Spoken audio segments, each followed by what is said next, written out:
Good afternoon, everyone. I'm just going to do a fairly, not into too much detail, speech about myself and my life and what are the services that I've been getting over the years and what I'm looking for in the future. I'll start with a brief introduction and then I'll go through my life history about all the special interests, education, and what I've tried to get out of life and what I want to get out of life in the future. My name's Stephen Allen. I was diagnosed, according to my notes when I was looking the other day, in February 1995, and it was mentioned when I was 9. But it was only around the time of just after my GCSEs that it was finally mentioned to me when there was my psychiatrist, Dr. Carney, who I'd been seeing since the age of 7. She finally confirmed it at that time after having suspected it for a long while, but didn't want to label it because I didn't actually have any academic problems as such as regards my education. I'm not a local. I grew up in South Buckinghamshire, passed the 12 plus, and I went to a grammar school. So there was no academic problems in that part, but then academic and actual managing your studies, two different things in a way. Being able to learn is one thing, but being able to put that learning into practice is another. I'm now living at a supported living environment in Middlesex, and I'm at Birkbeck College, the University of London, doing a degree in IT. Which is going very well, and it's where I've always wanted to be since I finished my A-levels. Been supported by organisations such as Autism London, the National Autistic Society, where I'm living, and various social groups, including the Contact Group and the Autism London Asperger's Group. It's been great in meeting other people, exchanging views, and I've learned a lot about myself, which I didn't even realise until other people mention it to you. So let's start with my history. Sort of talking with my mum over the years, there's things which I've then heard from other people which you would call traits, even from when you're from a baby, and this includes laying awake a lot. And I can remember being in my cot when I was about 2.5. Just lying there, laying awake, and from what I do remember, I don't seem to remember closing my eyes, and what it seemed like that, but I must have, until I was about 6. Don't actually remember closing my eyes when I was sleeping. So, then about the age of 3, a fascination with maps, and I can remember this vividly, drawing maps all on cars and in little scraps of paper, and I could do this before I could write. And that was a very strong interest, and on into early childhood. And one thing I do remember vividly is spinning things. I used to spin jar lids, bottle tops, saucepans, that kind of thing. And one thing I do particularly remember is a large pound coin which mysteriously disappeared in my mum's rather crowded kitchen. As for development, there was no particular issues as regards speech or reading or writing. I did wear glasses for 10 years, from the age of 4 to 14. Apart from that didn't seem to affect that. I went to a mainstream primary school, started at nursery, and then I went to the same school for 7 years. I can't remember at nursery when I went there, sort of seemed a bit aloof to get into the swing of things, but I always seem to have at least 1 or 2 friends which are fairly good by the standards from what I've heard.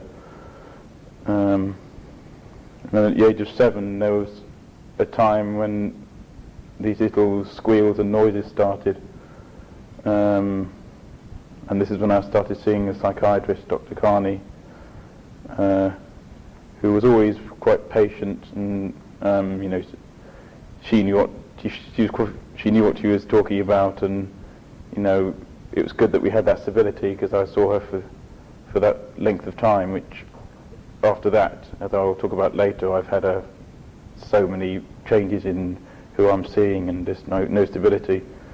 And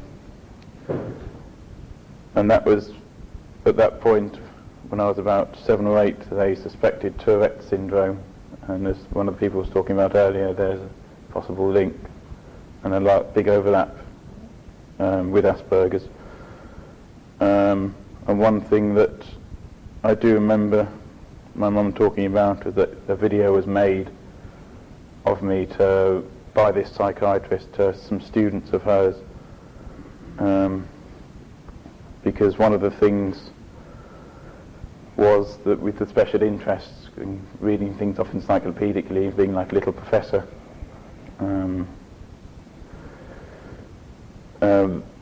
they saw me as such a different case that they wanted to show me to these students so they could learn about something which at that time wasn't barely in the country even.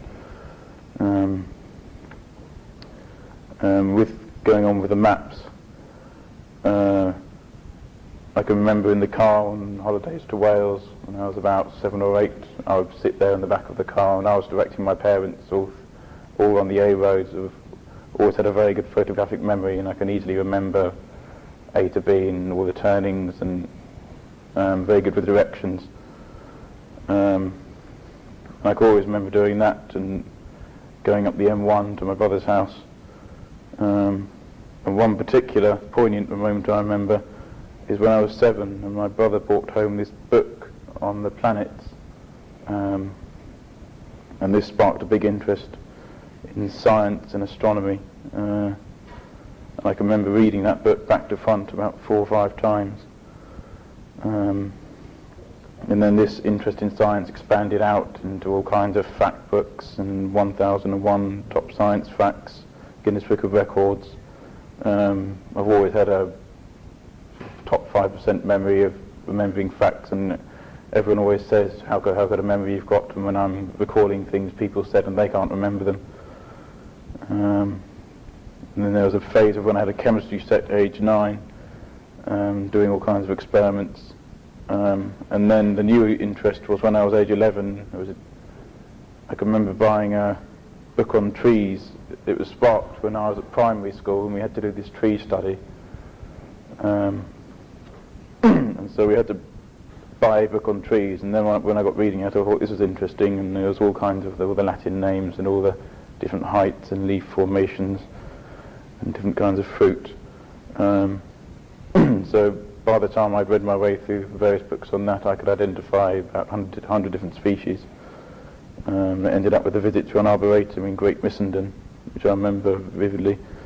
And then sort of related to the outdoors, was an interest in the weather, age 12. And this was very intense at one point, and I'd wake up at 7 every morning to see the weather every day, particularly in the last year or two of primary school. And I wouldn't miss the weather once. And this culminated in going to a Bill Giles lecture, aged 11, which was held at a nearby manor house. And going back to the astronomy interest, around that time I also went to a Patrick Moore lecture at the same place, and I've got a book signed by him.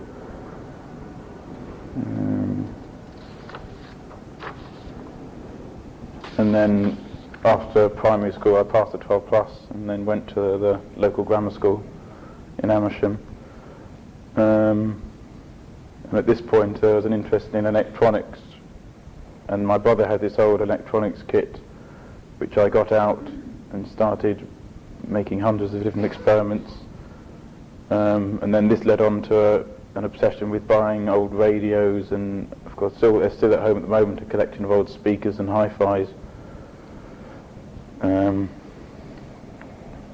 Hundreds of different projects you could make from this thing. And so on I went into the early years of grammar school. There was some bullying then. I can remember being thought I looked like Clive Anderson, so I couldn't have any link to, or even Clive James was another one.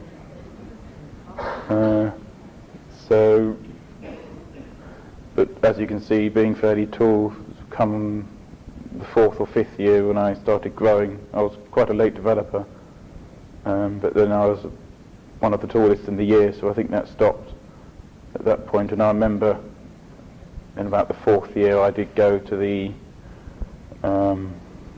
person who was a qualified counsellor at the school, and I saw her for a while when there was an issue of this name calling.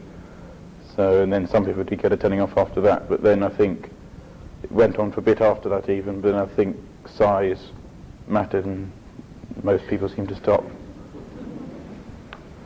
Then when I was about 15, 16, sadly Dr. Carney retired, and so the person I'd been seeing for 8 years left.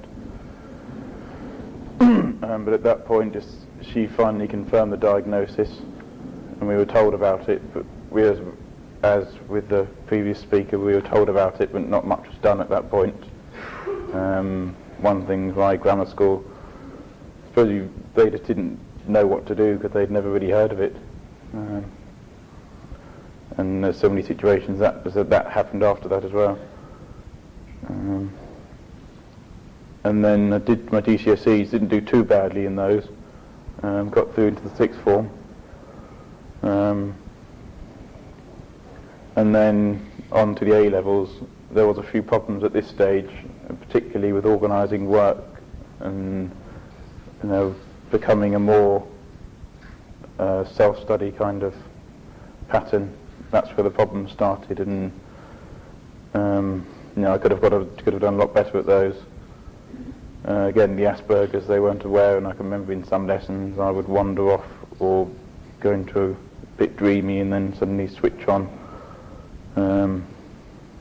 Generally, that's the that's where they should have really picked it up, because I can remember it was mentioned to the teachers, but they just didn't really know what to do at all. So after that, I went on to, with the results I got, which could have been a lot better, I went on to Kingston University, doing a physics with electronics and computing course. That was the first time I was away from home. I was living in Surbiton. And as someone mentioned earlier, doing brilliantly in the first term, 95% marks, that kind of thing. But after that, all the support I already got there, that I was Officer Hall Senior, but nothing was really done again. Asperger's wasn't something that they really knew about or could cater for. Nothing was done to actually pursue or investigate how they could go around providing those facilities. This is only 5 years ago. So, coming to the second term, I got into a muddle, got behind with work, and it lacked the suitable support structure, couldn't keep that up, and so then I came back home after that, having left in May. And the year after that, again the same happened. When I was living at home, I went to Buckinghamshire College in High Wycombe doing a computer and engineering course. The same as Kingston happened, did well in the first term, but some of the staff there, they just didn't know what to do, and I can remember seeing this support officer and had a 5-minute chat, and that was it. They did nothing after that. And then at the end of 1999, I saw this. I moved on into the adults. This is after I moved on into the adult services, and this is where all the problems with keeping continuity with the same member of staff. As soon as I saw this new psychiatrist, he said, "Oh, within 5 minutes, you're depressed," and then he gave me this drug called Seroxat, which is completely inappropriate. Problems with that I had were just drowsiness, nausea, sickness, dizziness, and completely the wrong thing, because I had felt a bit low in esteem at times. I never actually had depression, And then the other thing with that is it was almost like an addictive thing. It wasn't actually addictive effects, but it was withdrawal, and it took me 3 months to come off that, because every time I tried to come off that drug, if I lowered the dosage too fast, I would just get so dizzy that I would have to increase it again, and so gradually, very, very came off that, and so that was the end of that, and completely the wrong thing to be giving someone when you don't even know much about Asperger's and you only see them for 5 minutes. Then in about 6 months after that, I started going to a local day centre called Stokebury, and this is where things picked up. I learned a lot of, sort of calm down a bit there, learned to mix with people a bit better, cooking, and I found the staff very friendly there, even though it was mental health. It's just their approach, and they knew that I was sort of being at university, and so I was just trying to regain confidence. Then in early 2001 I started at a gardening project, which again has been very beneficial. Although I sometimes prefer to work on my own, if there's a particular complex task, I have learnt to be a bit more flexible with working with people, and if someone's instructing me to do something, but it's all like delayed. With these basic skills, it always takes a little bit longer. It's like the tortoise and the hare. And then after that, I, at the same time, joined a chess club because I wanted to do something that could still keep my mind busy while I wasn't at university. And I found chess, even now, it's been benefiting just organising my thoughts, and it's very good to keep your mind focused. And then I started looking on the internet around this time about Asperger's and actually wanted to find out about it. And I looked up various websites, and then found this message board, and then met up with a few people in London, because I was very curious to meet them. And so from there I got to know a few people and contacts, and then I found out about this social group in London called Contact. That's a pub group, and that's where I met my current girlfriend. So that's one thing. And that was just an afterthought of going down on a Wednesday afternoon from Amersham. And it's it's all a delayed process, but it's a very slow learning curve. It's just being better in groups. Although I still prefer sometimes, it can get too much, and people are talking across each other. I really hate that.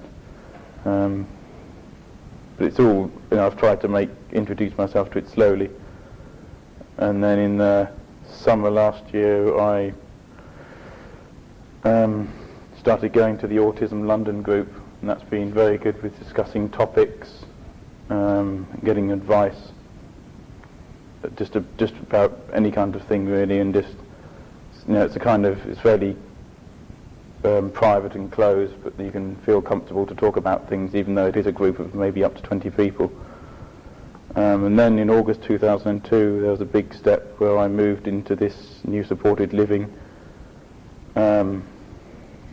accommodation, and I'm there at this current time, so that's going successfully. I've always moved there with a view to returning to university eventually after I moved in.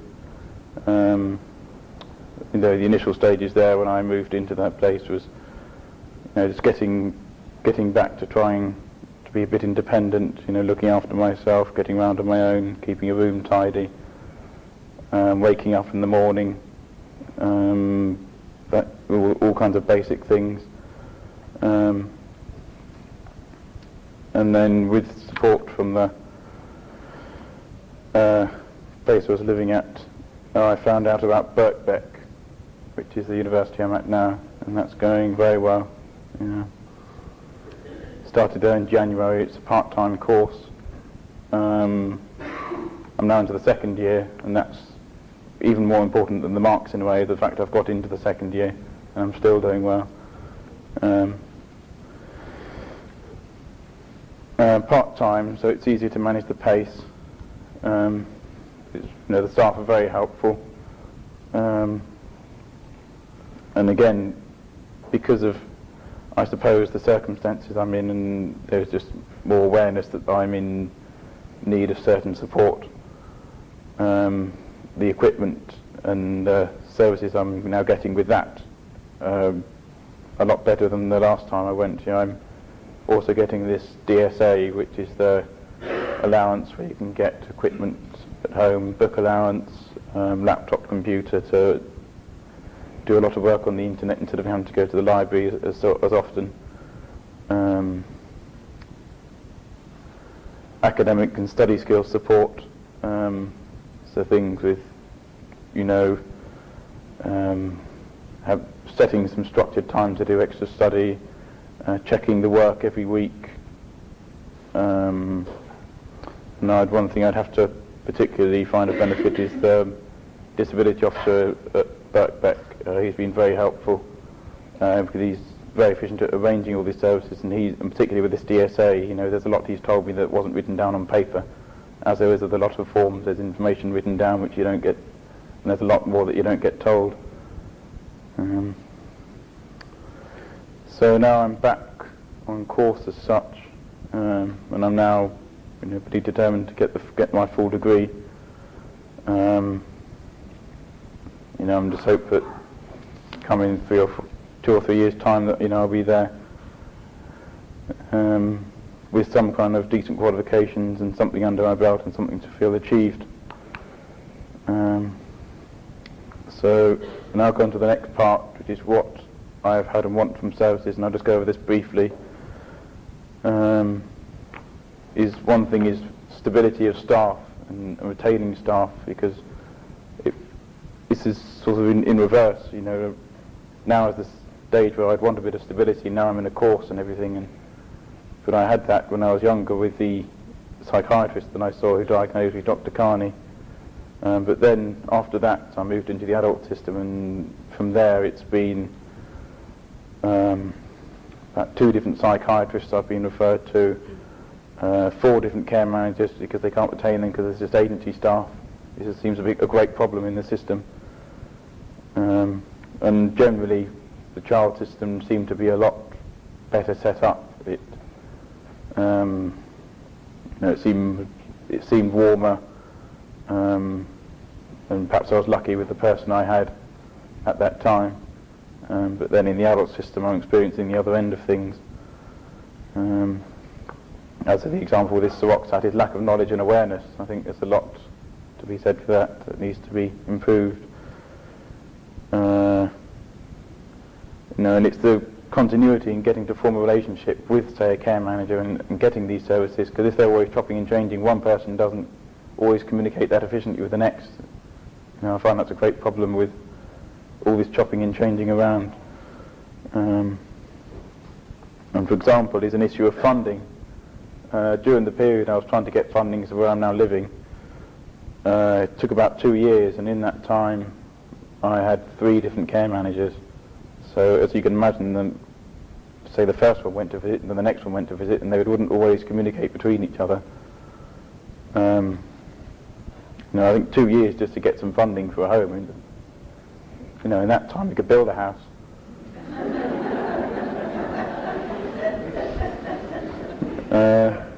So I think often people can spend too much time in focus groups and things, and if it's put into practice, and that's a different thing altogether.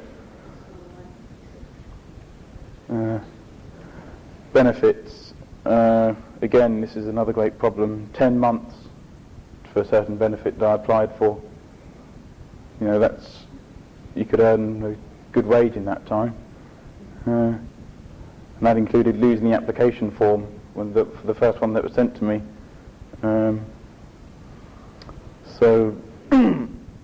And a lot of the things I found is that the forms, a lot of the questioning is biased towards physically disabled people, and I think that's something that needs to be looked at, and I think is starting to be addressed. Teachers, I think there needs to be, in some kind of set procedure and framework, that there needs to be Asperger's included in that, so that everyone has an awareness, just the same as with dyslexia or, say, physical problems. Then they would know if there's someone in the class who has Asperger's and if they were being teased, and they could be picked up sooner, say with my A-levels, and then support given at that point, and then these problems not having an effect, and say 2 or 3 years of your life is going down the drain. And I think as a general rule, it needs to be understood more in mainstream schools, because I'm sure there's plenty of undiagnosed people in mainstream schools, particularly at grammar school.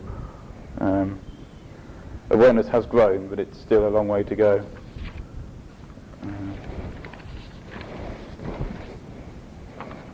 And again, there are the odd ones around, but the number of residential homes is very, very sparse, and some areas don't have any services at all, so there needs to be more residential homes for high-achieving people with Asperger's. And that's a benefit in a way themselves, because they learn off each other, and they can all share companionship and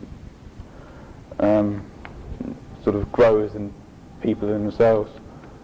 And then moving on from that, I think with supported housing, there's a lot of people obviously who are undiagnosed or diagnosed living in their own houses, and they need support there, particularly with just keeping their flat straight. There's a lot of issues with obsessive disorders, and I think that creates a lot of domestic problems and motivation, and if you have, say, a pile of paper, there's always sometimes a fear of trying to tidy it up.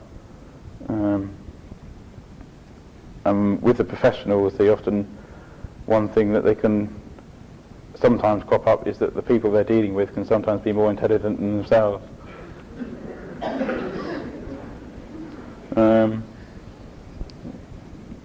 And as a general rule, it's a problem with Asperger's. It's so hard to pigeonhole. It's not a learning disability or not mental health. This is one of the problems, I think, that they're still finding it hard to handle, some people with it, because they're so brilliant in some areas, they need a lot of support in some ways, but then very brilliant in other areas that it takes them a while to get the grasp of how they can handle these people. And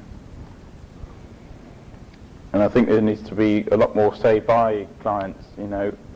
These services are existing there for them, so a lot of the setup and how they're run and what goes on, and again, as someone said earlier, with what's being talked behind your back, I think there needs to be a lot more openness, for the client to know what's being talked about and how they're going to get these services. They need to be the centre of everything, because that's the key.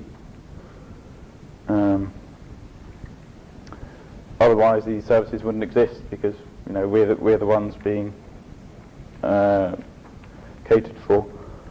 And with diagnosis, with this, the purpose of this conference is to set up a new diagnosis centre, I believe. I think it's something that should be in every council or borough, is to have their own centre of diagnosis. And there should be like a one-stop shop for services. You just go there and say, if you have a problem with your course, you have a problem with your employment, there's one place to refer you to anywhere. There needs to be massively increased communication between different groups, because there's so many services or little groups that you just barely hear about, and you only see them on the internet or some by word of mouth. There's so many people who haven't heard of these things, and particularly with me, some things have been around for years, and then you just hear them about on the internet and said, oh, I should have had that years ago. I think with language, it needs to, sometimes people with these changing of terms, that gets very confusing. With people change terms and reclassify things, I think there needs to be a bit of continuity in that, because people are always, there's a lot of sort of fashionable terms, and then they go out of use. I think it's very confusing when people get called one thing the minute, like client, and then this service user term the next. I think, as you notice, I may not have used the term service user. So just to finish off, I want to finish my course. You know, a job will be eventually, and just, you know, I'm gaining in confidence gradually. You know, I think there is a lot better understanding, but I think there's still a long way to go. Still a long way to go, particularly when it comes to actually having these in the general health system. There's a lot of charities and private organisations that you get funding for, but as with my case, you know, the funding is a very big issue indeed, and a very hot potato at that. So that's most of it done. Thanks for listening, and I'll pass on to the next speaker, and if there's any questions at the end, feel free to ask them. Thank you.